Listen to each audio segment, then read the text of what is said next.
Welcome back to the channel. You ever spooled up your reel and your line looks like a slinky after you're done? We've all dealt with that annoying line memory. It kills casting distance, messes with sensitivity, and just looks bad. But it's not always the line's fault. Sometimes it's how we're putting it on the reel. In this video, I'm going to show you how to spool up a bait caster the right way to help cut down on memory and keep the line smooth and fresh, ready to fish. Just got me a new rod and reel, and I got my line, so I figured this would be a good time to make a video on how to spool a bait caster and help keep the line from having so much memory that it remembers last season. Let's get into it.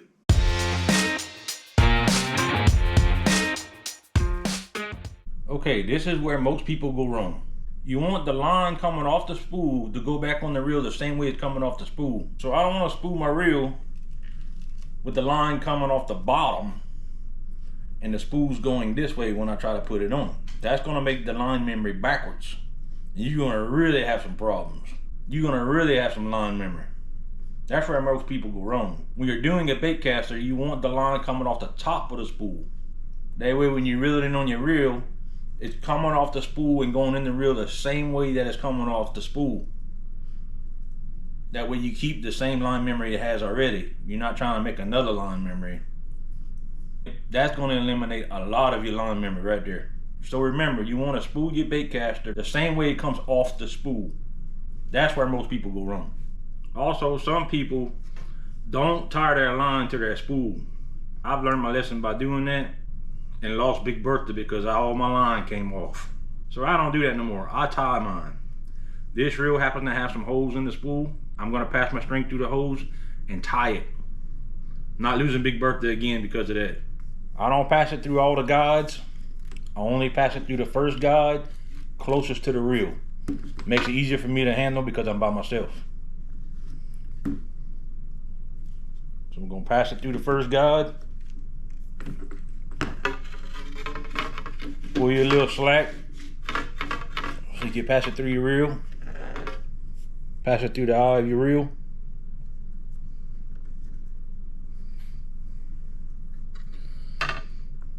I like to click the button so the spool's free. Try to get to where y'all can see me. I like to pass it in one of them holes and make it come out the other side of another hole of the spool.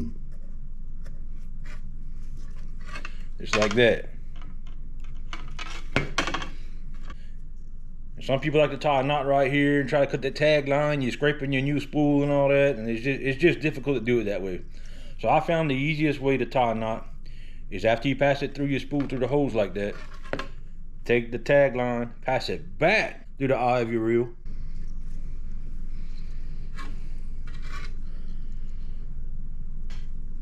and then tie your favorite knot.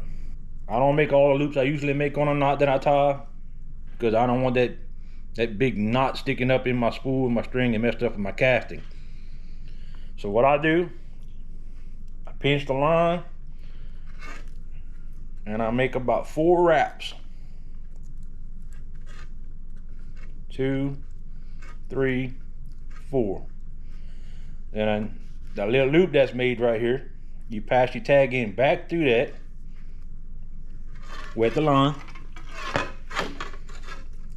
Then when you pull it tight, the knot's gonna go through your eye and onto your reel. I cut the tag in. Not easier to do that right here than trying to fight with that in that spool. Wet the line. Now you're gonna pull your main line and your knot's gonna slide through the eye and onto your spool.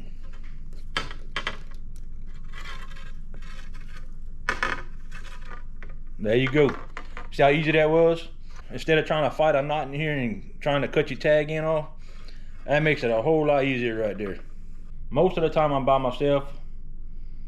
I don't have a buddy to help me hold a spool. If you have a buddy, get a buddy to help you. It makes it a lot easier. But if you don't have a buddy, this is how I do it. My Crocs are my buddy. Again, make sure it's coming off the top of the spool.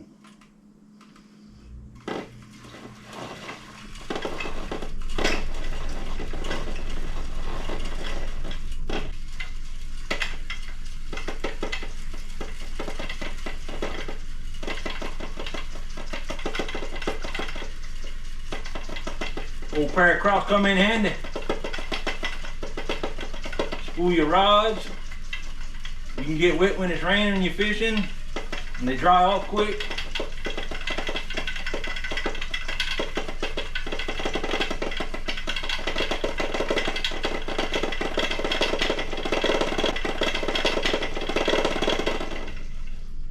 All right, you want to fill it up to where you get about 1/8 of an inch from going over the spool.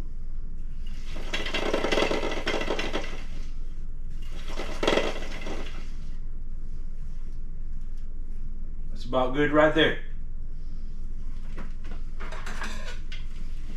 I like to pull me some slack so I can have enough line to go through my guides and not pull out my reel so my reel stays full.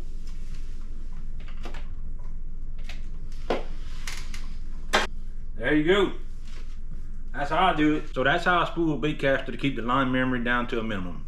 Clean, tight, and ready to go.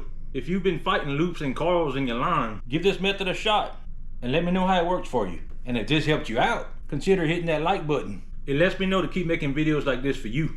And I'll see y'all next time.